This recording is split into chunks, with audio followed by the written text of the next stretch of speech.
Hello guys, চলে এসেছি নতুন একটি ভিডিও নিয়ে। কে কেমন আছো যে আমাকে অবশ্যই জানাবে। তো প্রথমে দেখো আমি বাটির মধ্যে একটি চানাচুর নিয়ে নিচ্ছি। তো আজকে রেসিপিটি হচ্ছে ঝালমুড়ি কীভাবে বাড়িতে বানাই।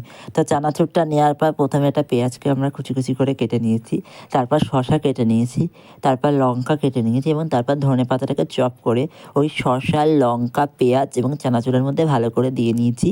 তারপরে একটু মটরশুঁটিও অ্যাড করেছি। তারপরে মটরশুঁটিটা অ্যাড করার পর তোমরা কিন্তু এখানে ছোলা ব্যবহার করতে পারো, বাদাম দিতে পারো।